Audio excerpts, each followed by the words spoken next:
चलिए बच्चों देखते हैं।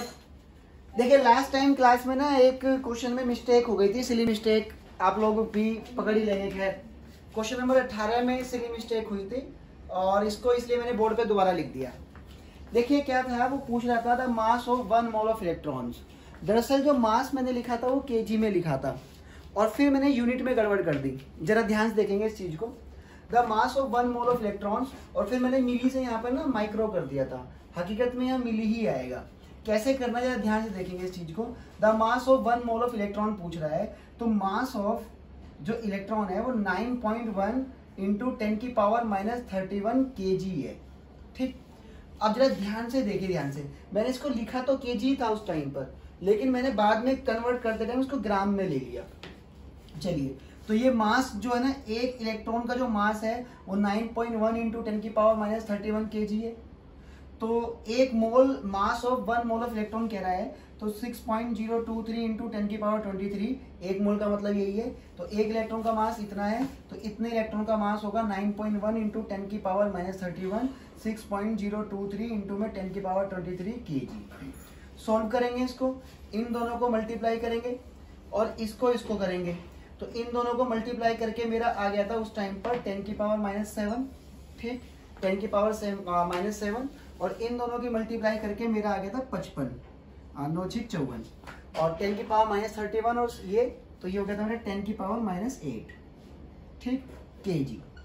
मुझसे गलती क्या हो गई थी, मैंने यहाँ ग्राम लिख दिया था, एक्चुअली में वो रहा था kg। अब इसमें आपको कुछ नहीं करना, एक काम कीजिए, इस जगह पर आप छोटा सा, और वो काम आपको करना है 100 से मल्टीप्लाई ऊपर कर दीजिए, 100 से डिवाइड नीचे कर दीजिए। तो ये 100 उधर लिया होगा, 100 इधर ले आओ, तो 0.55 इंटू 10 की पावर -6 kg। तो यानी कि 0.55 इंटू, ठीक है ना, 10 की पावर -6 को माइक्रो कहेंगे, तो माइक्रो kg हो गया, माइक्रो kg हो गया। अब कहानी क्या थी, मैंने वहां पे kg की जगह ग्राम ले लिया था, लेकिन कहानी क्या है, यहाँ पे सारे ऑप्शन ग्राम में है। तो अब मैं क्या करूंगा, ध्यान समझेंगे, इस kg को ग्राम में करूंगा। इस चीज को ध्यान से समझिए, यहाँ से कन्वर्ट करूंगा। तो मेरा 0.55 इंटू 10 की पावर -6 था, दिख रहा होगा आपको यहाँ तक, हाँ दिख रहा है बहुत प्यार से। 0.55 10 की पावर -6 kg था ना, इसको ग्राम में कर लो, तो इंटू में 10 की पावर 3 ग्राम, तो 0.55 इंटू 10 की पावर -6 ग्राम, इसको मिली कहते हैं। तो 0.55 इंटू क्या, सीधा सीधा मिली ग्राम हो गया, तो यहाँ पर मिली ग्राम आएगा। तो समझ गए होंगे मिस्टेक क्या हुई। मिस्टेक क्या थी, लिखा सब कुछ सही था, बिल्कुल परफेक्ट करा था, बस यहाँ kg था तो मैंने गलती से मिस्टेक से ग्राम कर लिया था। तो इसको जरा ध्यान में रखना है आपको, ये क्वेश्चन वहां पे गलत हो गया था, तो इसको मैंने आपको दोबारा से लिखकर बता दिया है, ठीक है। चलिए अब हम लोग आगे के क्वेश्चन बढ़ाएंगे। पिछली क्लास में थोड़ा छोटा छोटा मैंने ज्यादा लिख दिया था, इस बार मैंने काफी बड़ा बड़ा लिखा है। पिछली क्लास में मैंने एक ही बोर्ड पे 20 क्वेश्चन छाप दिए थे, आज 10 है। तो मेरी कोशिश अब यही रहेगी कि मैं 10-10 क्वेश्चन ही छापूं। 20-20 में क्या होता है कि एक तो बहुत छोटा छोटा हो जाता है और बच्चों को देखने में प्रॉब्लम आती है।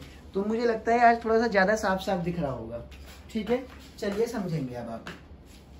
तो सबसे पहले कहानी क्या है, स्टार्ट हम लोग पीछे से ही करेंगे, आप जानते ही हैं, ताकि हमें स्पेस बड़ा मिलता रहे। कह रहा है gram molar volume of oxygen at STP। देखिए ग्राम मोलर वॉल्यूम क्या होता है, मोलर वॉल्यूम।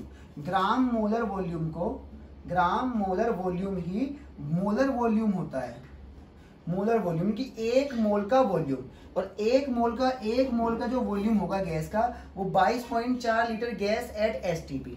पुराने हिसाब से नई कन्वेंशन तो आप जानते हैं 22.7 आ गई है, लेकिन जितने भी पुराने प्रीवियस ईयर क्वेश्चन हम करेंगे तो वहां पे 22.4 लेके ही करेंगे, और अब के क्वेश्चन आएंगे तो 22.7। तो 22.4 लीटर कह दो, या 22,400 ml कह दो, या 22,400 सेंटीमीटर क्यूब कह दो। तो फिलहाल कह रहा है gram molar volume of oxygen atom, तो सिंपल सीधी बात है 22,400 सेंटीमीटर क्यूब। तो इसका जो आंसर आपके सामने आ गया वो 32 का C आ गया, ठीक। इसी के साथ अब हम लोग आगे पढ़ेंगे 31 क्वेश्चन पर। जगह पड़ेगी तो, जगह की जरूरत पड़ेगी तो क्वेश्चन रब कर लेंगे, ठीक है। 31 पर आ जाओ। 31 की अगर मैं बात करूं तो मुझसे कह रहा है the number of gram molecules of chlorine in 6.02 10 की पावर 25 हाइड्रोजन क्लोराइड मोलिक्यूल। देखिए नंबर ऑफ ग्राम मोलिक्यूल्स का मतलब होता है number of moles. Number of gram molecules का मतलब क्या होता है, इसे याद ध्यान रखिएगा। मैं यहाँ लिख देता हूँ, नंबर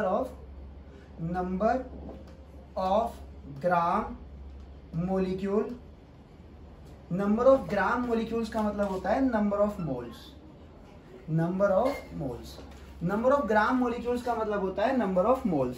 तो यहाँ पे कह रहा था नंबर ऑफ ग्राम मोलिक्यूल्स कह रहा है, तो यानी कि मुझसे नंबर ऑफ मोलिक्यूल्स मुझे नंबर ऑफ मोल्स पूछ रहा है, और किसके अंदर नंबर ऑफ मोल्स पूछ रहा है, 6.02 इंटू 10⁻25।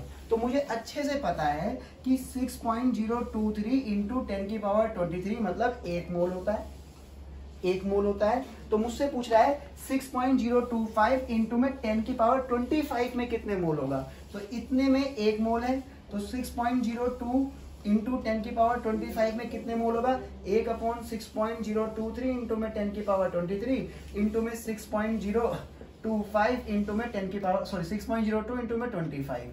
तो इससे ये गया, इससे ये काटने पर 100 मोल आ जाएगा। तो नंबर ऑफ ग्राम मोलिक्यूल्स का मतलब होता है नंबर ऑफ मोल्स। इस लाइन को ध्यान रखिएगा, ये एक टैग लाइन है, number of gram molecules number of moles होता है। तो यानी कि 6.025 इंटू 10⁻25 में कितने मोल होंगे, दैट इज 100 मोल। बात क्लियर है? अच्छा, इसके बाद हम लोग आगे बढ़ेंगे। इसके बाद हमारा जो नेक्स्ट क्वेश्चन आ जाता है वो आ जाएगा 30। क्वेश्चन नंबर 30 को देखेंगे ध्यानपूर्वक और फिर आगे बढ़ेंगे, ठीक है। क्वेश्चन नंबर 30, अगर मैं क्वेश्चन नंबर 30 की बात करूं तो देखिए 30 में क्या होगा, कह रहा है 25 gram of MCl4 contain 0.5 mole of chlorine. यानी कि मुझसे कह रहा है कि 25 ग्राम MCl4 में 0.5 ग्राम क्लोरीन है, देन इट्स मोलर वेट। देखिए मुझे ना MCl4 दिया है, ठीक, इसका वेट वही MCl4 दिया है और कहा है कि ये 25 ग्राम अगर हुआ, अगर ये 25 ग्राम हुआ तो इसके अंदर 0.5 मोल Cl है, ठीक, और मुझे MCl4 का मोलर वेट निकालना है। तो आपके सामने है 0.5 mole of Cl contain 25 gram of MCl4। अब जरा यहां देखिए MCl4 के अंदर कितने मोल क्लोरीन है, MCl4 के अंदर कितने मोल क्लोरीन है, 4। तो 0.5 मोल क्लोरीन का वेट 25 मिलीग्राम है, तो 4 मोल Cl डालने पर अगर 0.5 मोल Cl लूं तो इस पूरे का वेट 25 ग्राम है। तो अगर मैं 4 मोल Cl लूं तो इसका वेट कितना हो जाएगा, 25 अपॉन में 0.5 इंटू में 4। तो सोल्व कर देंगे यहाँ 8, यहाँ पर आंसर आ गया मेरा 200 ग्राम।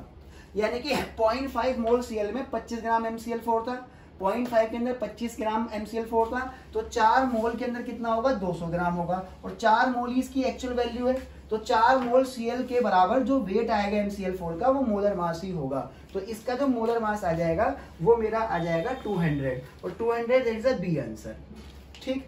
अब जरा अगले क्वेश्चन को देखेंगे।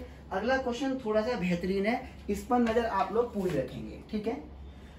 अगला क्वेश्चन पर नजर आप लोगों को पूरी रखनी है, अच्छा क्वेश्चन है अगला। अब इस क्वेश्चन में कहता है, इसके बाद क्वेश्चन नंबर 30 मेरा डन हो गया। अब मैं आपको कराने जा रहा हूँ क्वेश्चन नंबर 29। बढ़िया क्वेश्चन है 29। अगर मैं 29 की बात करूँ तो 29 को क्लियर करेंगे। सबसे पहले मुझसे कह रहा था क्रिस्टलाइन सॉल्ट ऑफ Na2SO4.XH2O, यानी कि मेरे पास Na2SO4.XH2O है, ठीक। अब जरा ध्यानपूर्वक इस बात को समझेंगे, ठीक है जी, देखिएगा ध्यान से। अब क्या कह रहा है, Na2SO4.XH2O है, मुझसे कह रहा था crystalline salt of Na2SO4.XH2O on heating loss 55.59% of its weight.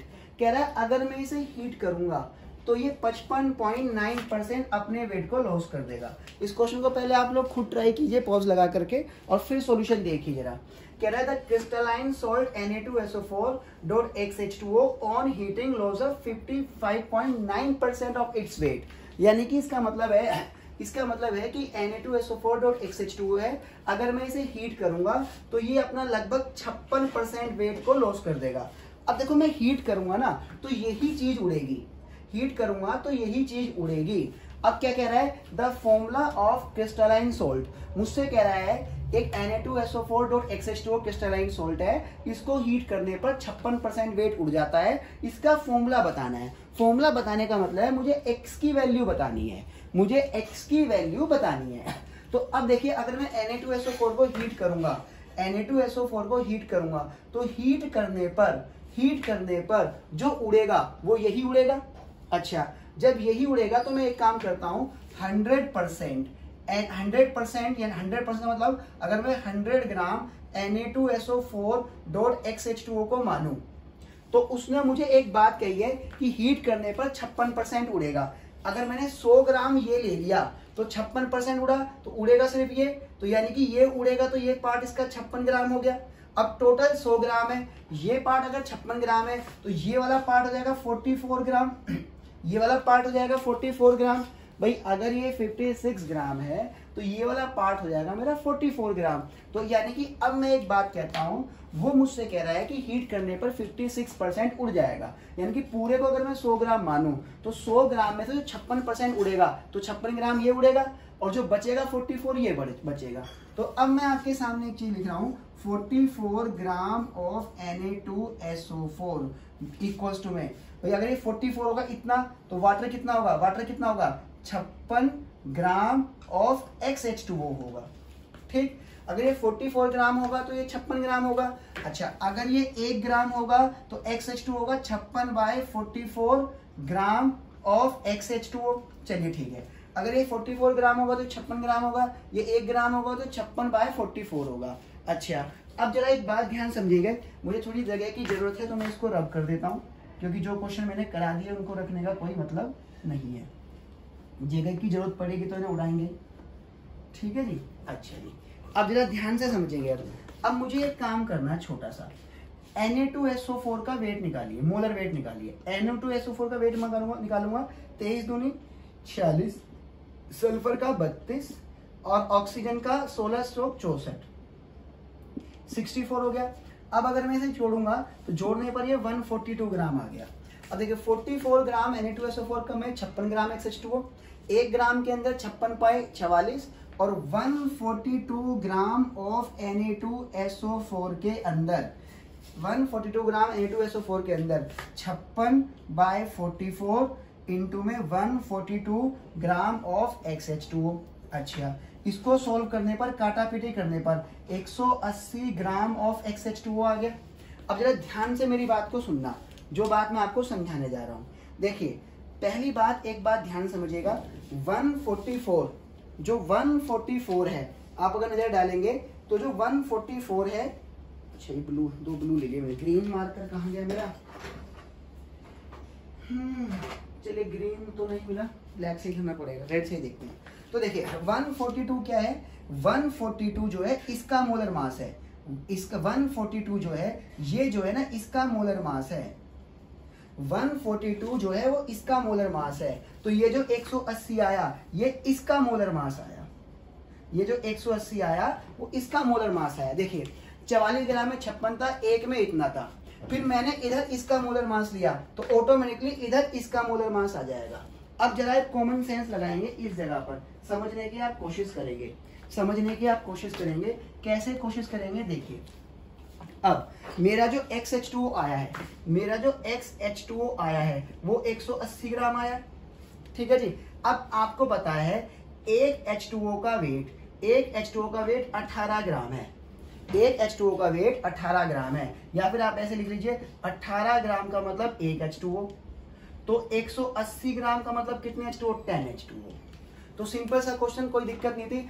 उसने कहा था Na2SO4 XH2O को हीट करने पर 56% उड़ेगा, 56% जो उड़ रहा है वो इसका उड़ रहा है। अगर मैं इस पूरे को 100 ग्राम मानूं तो ये 44, ये 56, तो 44 ग्राम में 56, एक में 56/44, इसका मोलर मास रखने पर इसका मोलर मास आ गया। तो XH2O का मोलर मास 180 आया, जबकि 18 ग्राम में 1 वाटर है, तो इसका मतलब 180 में 10 वाटर होंगे। तो यानी कि मुझे वाटर के मोलिक्यूल्स ही निकालने थे, तो मेरे वाटर के मोलिक्यूल्स निकल गए हैं, जो कि कितना है 10। तो मेरा फॉर्मूला यहाँ पर क्या आ गया, Na2SO4 X की जगह डॉट 10H2O। तो देख लो ये ऑप्शन कहां पर है, ये ऑप्शन मेरा मैच हो रहा है डी, ये ऑप्शन मेरा मैच हो रहा है डी से, तो मैंने डी पर टिक लगा दिया। बात क्लियर। अब आप लोग आगे समझेंगे। ठीक है जी। 29 करने के बाद, 29 करने के बाद अब हम लोग आगे बढ़ेंगे, 29 करने के बाद अब हम लोग आगे बढ़ेंगे। 29 के बाद अब हम लोग जो करेंगे, अगला क्वेश्चन देखेंगे क्या है। अगला जो मेरा क्वेश्चन आएगा 29 के बाद वो आ रहा है मेरा 27। तो 27 को हम लोग फोकस करेंगे। कह रहा है the weight of one molecule of compound C6H20। तो देखिए पहले एक बात ध्यान समझिए, C60H22 तो बड़ा खतरनाक हो गया, 12 × 60 + 1 × 22। तो इनको आप सोल्व करेंगे, इनको आप सोल्व करोगे तो 0, 12 6 कितना होता है बताइए, 12 पंजे 60, 12 6 72। तो यानी कि ये 720 तो यही हो गया, प्लस में 22 ये हो गया, तो ये 744 ग्राम पर मोल आ गया, मोलर मास आ गया। मुझसे क्या कह रहा था, weight of one molecule of a compound. तो आप बहुत ही समझदार हैं, यानी कि 744 ग्राम ऑफ C60H22 के अंदर 6.023 × 10 की पावर, अच्छा उल्टा करना था, उल्टा लिखना था, 6.023 × 10 की पावर 23 मोलिक्यूल का जो वेट है वो 744 ग्राम है। तो एक मोलिक्यूल का जो वेट होगा वो होगा 744 डिवाइड बाय 6.023 × में 10 की पावर 23। अच्छा अब इसको हम लोग सोल्व करेंगे। इसको सोल्व करने पर 744 डिवाइड बाय 6.023 ये मेरा आ गया 123 आ रहा है। कुछ गलती तो नहीं करी मैंने मोलर मास में? मोलर मास में पहले एक बार गलती चेक कर लेते हैं। मोलर मास C60H22 है, यानी कि 12 × 60 720 बिल्कुल सही लिखा, प्लस में 22H है तो 742 है, 742 है मोलर मास। क्या लिख रहा हूँ मैं, ठीक है जी। अब जरा ध्यान समझेंगे। अच्छा मुझसे क्या कह रहा है, the weight of one molecule of compound C60H12। तो अब इसको देखेंगे ध्यान से, तो इतने मोलिक्यूल का वेट इतना आ गया, तो अब इसको डिवाइड मार देंगे, 742 डिवाइड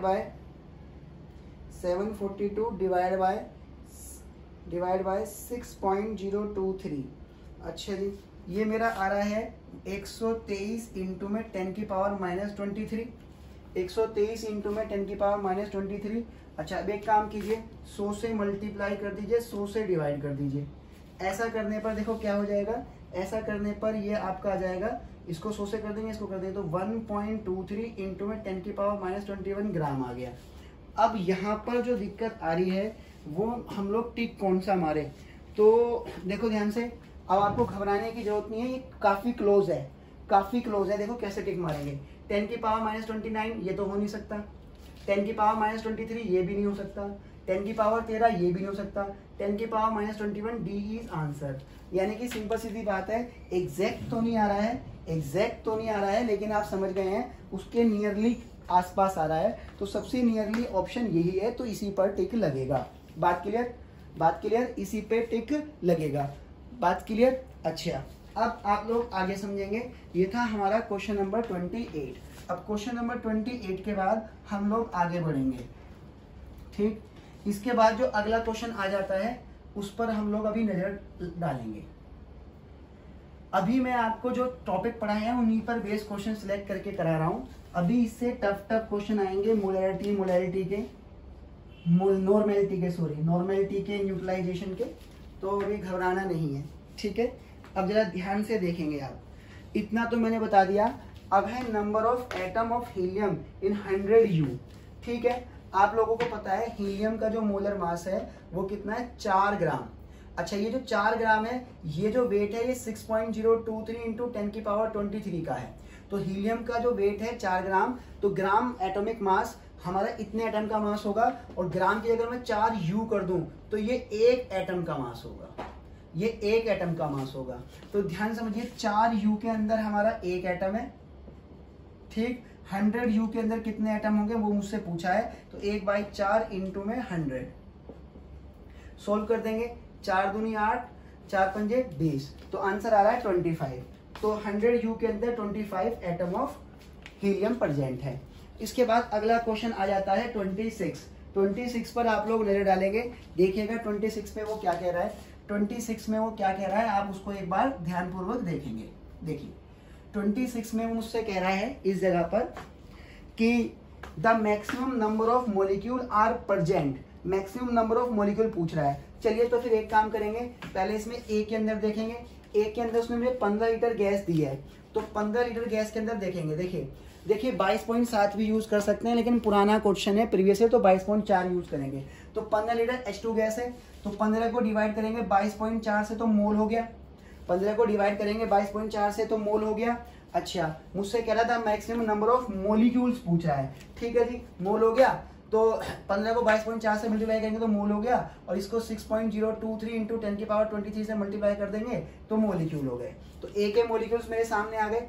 अब हम लोग बी के मोलिक्यूल निकालेंगे। बी में कह रहा है 5 लीटर ऑफ N2, यानी कि 5 लीटर है तो 5/22.4 तो मोल हो गया। इसको मल्टीप्लाई कर दो 6.023 इंटू 10 की पावर 23 से। चलिए अब सी देखेंगे। 0.5 gram of H2, 0.5 gram of H2, 0.5 gram weight है, इसको 2 से डिवाइड कर दो तो मोल हो गया, क्योंकि H2 का मोलर मास 2 है, और इसको मल्टीप्लाई करो 6.023 इंटू 10 की पावर 23 से। ठीक है, अब आ जाओ डी पर। अगर मैं डी की बात करूँ तो 10 gram of O2, 10 gram of O2 का मतलब है 10 ग्राम, उसका मोलर मास है 32, 6.023 इंटू में 10 की पावर 23। अब आप खुद समझदार हैं यहाँ पर, इसको डिवाइड करके देख लीजिएगा। देखिए हर जगह पर ये वाली वैल्यू तो कॉमन ही आ रही है, हर जगह पर ये वाली वैल्यू तो कॉमन ही आ रही है। इसको सॉल्व कर लीजिएगा एक बार। 15 डिवाइड बाय 22.4, तो ये जो वैल्यू है ये मेरी वैल्यू आ गई है 0.669। एक बार इसको डिवाइड कर लीजिए आप, ठीक है ना। तो 5 डिवाइड बाय 22.4, तो मेरा आ गया, इसकी जो वैल्यू मेरी आ रही है वो 0.223 आ रही है। इसकी वैल्यू आप लोग जानते हैं कितना आ जाएगा, 1/8, तो ये आ गया 0.5 डिवाइड बाय 2, 0.25 आ गया, तो 1/8 0.25। और इसकी वैल्यू भी निकाल लेते हैं। इसकी वैल्यू मेरे आपके सामने आ जाएगी, ध्यान से देखेंगे, 10/32, तो इसकी वैल्यू आ रही है 0.3125। अच्छा, अब मेरे को यहाँ पर ये बताना है कौन सी वैल्यू सबसे ज़्यादा है, कौन सी वैल्यू सबसे ज़्यादा है। अब देखिए ध्यान से, सबसे पहले एक चीज़ देखेंगे, ये वैल्यू तो सब में कॉमन है, इसको हटा दो। 0.669, 0.223, 0.25, 0.3125, तो मुझे लग रहा है 0.669 सबसे बड़ी वैल्यू है। तो A option, the maximum number of molecule are present in, किसके अंदर, ए के अंदर प्रेजेंट होंगे। 15 लीटर गैस के अंदर जो मॉलिक्यूल होंगे वो 0.669 इंटू 6.023 इंटू 10 की पावर 23 होंगे। बात क्लियर, ठीक है। अब आगे देखेंगे। अब मुझसे कह रहा है mass of 0.1 mole of methane, 0.1 mole of methane का मास पूछ रहा है। तो चलिए यहां देखिएगा ध्यान से, मास ऑफ, ये हो गए हैं तो इनको रख के कोई फायदा नहीं है। मुझसे कह रहा है mass of 0.1 mole of methane. देखिए 1 मोल ऑफ मीथेन बराबर मोलर मास, बराबर मोलर मास। अच्छा, तो 1 मोल के अंदर मोलर मास ऑफ मीथेन 16 ग्राम, 1 मोल का मतलब 16 ग्राम, तो 0.1 मोल का मतलब 1.6 ग्राम, तो 1.6 इज द सी आंसर। ठीक है जी, इसी के साथ आपका 25 भी समाप्त हो गया, इसी के साथ आपका 25 भी समाप्त हो गया। अब हम लोग आगे बढ़ेंगे। देखिए अब हम लोग आगे बढ़ेंगे। अब आपके पास 3 न्यूमेरिकल्स और आपके सामने बोर्ड पर हैं, इन तीनों को और देखेंगे, इन तीनों को और देखेंगे। देखिएगा, सबसे पहली बात 24 पे आ जाइए। कह रहा था लार्जेस्ट नंबर ऑफ मॉलिक्यूल पूछ रहा है, लार्जेस्ट नंबर ऑफ मॉलिक्यूल पूछ रहा है। फिर से ए आ जाइए। ए में वेट कितना है, 34 ग्राम, तो ये 34 ग्राम है, इसको डिवाइड बाय 18, क्योंकि molar mass of 18, molar mass of water 18 है, तो ये मोल हो गया। इसको मल्टीप्लाई कर दीजिए Na से, तो ये नंबर ऑफ मॉलिक्यूल्स हो गए। अब बी आ जाइए। Na आपको बताना चाहिए एवोगाड्रो नंबर, जिसकी वैल्यू है 6.023 इंटू 10 की पावर 23। कुछ बच्चे 6.022 इंटू 10 की पावर 23 पढ़ते हैं, वो भी सही है। ठीक, अच्छा जी। अब 18 gram of CO2, 28 gram of CO2, तो 28 ग्राम ऑफ CO2 का मतलब है 28/44, ये मोल आ गया। इसको Na से मल्टीप्लाई कर दीजिए तो आपके नंबर ऑफ मॉलिक्यूल आ जाएंगे। इसके बाद 46 ग्राम ऑफ CH3OH, तो 46 यहाँ कर दिया। अब CH3OH का मोलर मास कितना, कार्बन 12, हाइड्रोजन 1 इंटू 4 और 16, क्योंकि 3 H एयर और 1 H बोरा, तो 32 है, तो 46/32 इंटू में Na। अच्छा जी, डी पर आ जाइए। डी में कह रहा है 54 ग्राम ऑफ N2O5, तो वेट यहाँ पे 54 दे रखा। N2O5 का मोलर मास निकाल लीजिए। देखिए N2 का मोलर मास कितना हो गया, 28, और ऑक्सीजन का मोलर मास हो गया 80, क्योंकि O5 है ना, तो 16 पंजे 80, और N2 कितना हो गया 28। इन दोनों को जोड़ने पर मुझे लग रहा है 108 आ गया। तो सिंपल सीधी बात है भाई, N2 मतलब 14 दूनी 28, O5 है तो 16 पंजे 80, तो 108, तो 54/108 इंटू में Na आ गया। अच्छा जी, अब इनको सोल्व करेंगे। इनको सोल्व करने के बाद देखेंगे कौन सी वैल्यू ज़्यादा दिख रही है। वैसे मुझे आंसर दिख रहा है, मुझे साफ साफ आंसर ए दिख रहा है, लेकिन आपकी संतुष्टि के लिए मैं कैलकुलेशन कर रहा हूँ। तो 34 डिवाइड बाई 18, क्योंकि छोटे बच्चे भी पढ़ेंगे, 11th वाले भी और ड्रॉप वाले भी सभी सेम लेक्चर देखेंगे, तो हमें सबको ध्यान में रखना पड़ता है। 28 डिवाइड बाई 44, तो 0.636 इसको करो। 46 डिवाइड बाई 32, तो 1.4375 इसे करो। 54 डिवाइड बाई 108, तो ये मेरा आ गया 0.5। तो मुझसे कह रहा है कहाँ पर, मुझसे क्या कह रहा है, largest number of molecule. Largest number of molecule किसके अंदर है, तो बहुत ही आसानी से मुझे दिख रहा है 1.89 सबसे बड़ी वैल्यू है और 1 पॉइंट ये तो छोटी है, ठीक है ना। तो 1.89 सबसे बड़ी वैल्यू है, तो आंसर इज ए। तो 24 का भी आंसर ए ही है। अगला क्वेश्चन थोड़ा सा टफ है 23। अगला क्वेश्चन थोड़ा सा टफ है 23। तो यहाँ पर बोर्ड भी ज़्यादा खाली चाहिएगा, तो ध्यान से देखेंगे। 23 को अब हम लोग फोकस करेंगे बढ़िया तरीके से। अच्छा क्वेश्चन है, उसको एक बार आप रीड कर लीजिए। 23 क्वेश्चन एक बार आप रीड कर लीजिए। इंपेरिकल फॉर्मूला बेस्ड क्वेश्चन है, एक बार आप इसको पढ़ लीजिए और एक बार खुद पोज लगा के ट्राई करने की कोशिश करेंगे। मैं आपको समझा देता हूँ क्या कह रहा है। कह रहा है out of 2 oxide of iron the first contain 22% and second contain 30% of oxygen by weight. The ratio of weight of iron in the 2 oxide that combine with the same weight of oxygen। मुझसे ये बात कह रहा है मेरे पास दो और हैं। कितने और हैं, पहले आप पोज लगा के खुद ट्राई कीजिए, गिवन भी नहीं सीखना है मेरा, पहले खुद ट्राई कीजिए, ठीक। अब समझिए, मुझसे कह रहा है मेरे पास आयरन के 2 और हैं, ठीक। मेरे पास आयरन के 2 और हैं, ये आयरन हो गया, आयरन ऑक्साइड के 2 और हैं, फर्स्ट और सेकेंड और। कह रहा है फर्स्ट और सेकेंड और। फर्स्ट के अंदर कह रहा है 22% ऑक्सीजन है और इसके अंदर 30% ऑक्सीजन है। फिर मुझसे ये कह रहा है, मुझसे इतनी बात कह रहा है कि अगर मैं सेम वेट ऑक्सीजन का इसका लूं और सेम वेट ऑक्सीजन का इसका लूं, तो दोनों ओर के आयरन का रेशो बताओ, दोनों ओर के आयरन का रेशो बताओ। तो ठीक है, मैं एक काम करता हूँ, यहाँ पे 2 और है ना, तो एक पार्ट दे देता हूँ फर्स्ट, 3 पार्ट कर लेता हूँ ना, डिवाइड भी तो करना पड़ेगा ना, क्योंकि जगह फिर उसी हिसाब से यूज करनी चाहिए मुझे। ठीक है, 3 पार्ट कर देते हैं। देखिए, पहले पार्ट में फर्स्ट ओर के लिए, दूसरा पार्ट सेकंड ओर के लिए, थर्ड पार्ट कैलकुलेशन करेंगे। अब देखिए, यहाँ पर आयरन और ऑक्सीजन है। फर्स्ट में ऑक्सीजन 22% है, तो ऑक्सीजन मुझे दे दिया 22%, इसका मोलर मास 16। आयरन अगर ये 22 है तो आयरन 78 होगा, इसका मोलर मास 56। इसको डिवाइड करेंगे तो 1.2, इसे भी डिवाइड करेंगे तो 1.2, रेशो 1 लेके आओ, रेशो 1 लेके आओ तो 1:1, तो मेरा फॉर्मूला आ गया आयरन ऑक्साइड। अब सेकंड पर आ जाओ, Fe रेशो ऑक्सीजन। सेकंड वाले के अंदर जो ऑक्सीजन है मेरा वो 30% है, तो ये 30/18, तो ये 70/56 होगा। इसको डिवाइड करेंगे 1.8, इसको डिवाइड करेंगे तो 1.2 के नियरली इक्वल, तो 1.2 रेशो 1.8, 2:3, तो ये और हो गया मेरा Fe2O3। अब मेरी बात को ध्यान समझेंगे, Fe का मोलर मास मेरा कितना है 56, ऑक्सीजन का मोलर मास मेरा 16। तो मुझसे कह रहा है फिक्स अमाउंट ऑफ ऑक्सीजन लेने पर इसका भी फिक्स अमाउंट ऑक्सीजन लो, इसका भी फिक्स अमाउंट ऑक्सीजन लो, और दोनों के आयरन का वेट का रेशियो बताओ। तो ठीक है, अब करते हैं, ये फर्स्ट डिवाइड बाय सेकंड करेंगे, ठीक है ना। अब ध्यान समझिए, 16 ग्राम ऑक्सीजन में 56 ग्राम आयरन है, तो फर्स्ट का मैंने 56 ग्राम ले लिया। यहाँ पे वेट ऑफ ऑक्सीजन ध्यान रखिए 16 लिया है। अब अगर मैं यहाँ ऑक्सीजन मानूं तो यहाँ ऑक्सीजन 48 है और आयरन यहाँ पर है 56 × 2। तो ध्यान से समझेंगे इस चीज को कि 48 ग्राम ऑक्सीजन के अंदर 56 × 2 ग्राम आयरन है, ठीक है जी। तो 16 ग्राम ऑक्सीजन के अंदर 56/48, भाई 56 × 2, भाई 56 × 2 तो पहले था, 48 नीचे आ गया, इनटू में 16 ग्राम ऑफ आयरन। दिख रहा है ना बोर्ड, यहाँ तक कैमरा पकड़ रहा है ना, इतना बोर्ड, हाँ पकड़ रहा है। तो ध्यान समझिए, 48 ग्राम ऑक्सीजन है, 56 × 2, तो 48 ग्राम ऑक्सीजन, 56 × 2 ग्राम आयरन, तो 16 ग्राम में कितना होगा, तो 56/2 तो ऊपर ही रहा, तो 48 नीचे आ जाएगा, 16 मल्टीप्लाई में चला जाएगा। तो सिंपल सीधी बात है, 16 ग्राम ऑक्सीजन में फर्स्ट में आयरन 56 ग्राम था, 16 ग्राम ऑक्सीजन में सेकंड का आयरन ये रहा। अब इस सेकंड के आयरन को यहाँ पे पुट कर दो, तो पुट करेंगे तो 56 × 2 अपॉन में 48 इंटू में 16, काटा पीटी करेंगे, 56 से 56 गया, 16 कम 16, 16 3 48, 3 ऊपर चला जाएगा तो 3/2, तो आंसर आ गया मेरा 3:2 और 3:2 इज आंसर ए।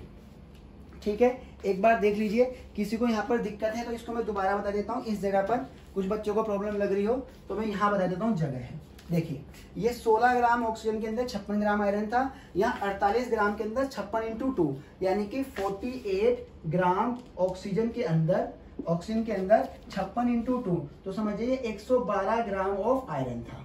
ठीक, तो 16 ग्राम के अंदर कितना होगा, 112/48 इंटू में 16। ठीक है ना, अब आप समझ आ रहे हैं, 16 कम 16, 16 3 48। ठीक है जी, अब कुछ नहीं करना, इस 112 को इसके इधर डिवाइड कर देना है, यहाँ पुट कर देना है। देखिए कैसे, फर्स्ट डिवाइड बाई सेकंड था ना, तो फर्स्ट में कितना था 56, सेकंड में कितना था 112/3, तो 3 ऊपर चला गया, 56 दूनी 112, तो 2 यहाँ आ गया, तो ये 3/2 आ गया, तो 3:2 आ गया। एक बार ट्राई करेंगे आप तो इजीली आप कवर अप कर लेंगे, इतना टफ नहीं है। अब आगे देखेंगे, अगले क्वेश्चन को देखेंगे। अब तो लास्ट क्वेश्चन बचा हुआ है और लास्ट क्वेश्चन थोड़ा सा इजी भी है। ठीक है, इतना टफ नहीं है वो क्वेश्चन, देखेंगे इस क्वेश्चन को।